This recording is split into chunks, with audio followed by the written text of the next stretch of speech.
ওকে, so আমরা এখন এই মেরুন ড্রেসটা দেখে ফেলবো। এটা কালারটা মেরুন কালারের মধ্যে থাকবে। কামিজটা খুব সুন্দর, কালারগুলো খুবই বিউটিফুল দিয়েছে, আর ওরা যে প্রিন্টগুলো দিয়েছে খুবই সুন্দর সুন্দর প্রিন্ট।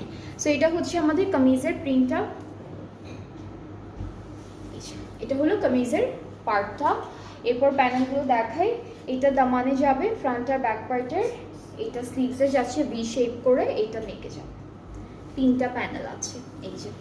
আর হলো দুপাট্টাটা হলো chiffon dupatta, digital printed chiffon dupatta. আমাদের ট্রাউজারটা সেম প্রিন্টের মধ্যে আছে এই যে। অ্যান্ড এটার প্রাইসটাও থাকবে 4300 টাকা। এই ড্রেসটাও খুবই সুন্দর, যাদের এই কালারটা ভালো লাগছে আপনারা নিতে পারেন। কালারটা খুব সুন্দর, প্রাইসটা হলো 4300 টাকা মাত্র। আর ব্র্যান্ড যেটা দেখাচ্ছি এখন, এটা হলো ফারাসের। সিরায়া হচ্ছে ক্যাটালগটার নাম, সিরায়া হলো ক্যাটালগটার নাম। এরপর আমরা খুব সুন্দর একটা মিষ্টি পিঙ্ক কালারের ড্রেস দেখবো, ঠিক আছে? আজকে আমরা এই ক্যাটালগেরই মনে হয় 2টা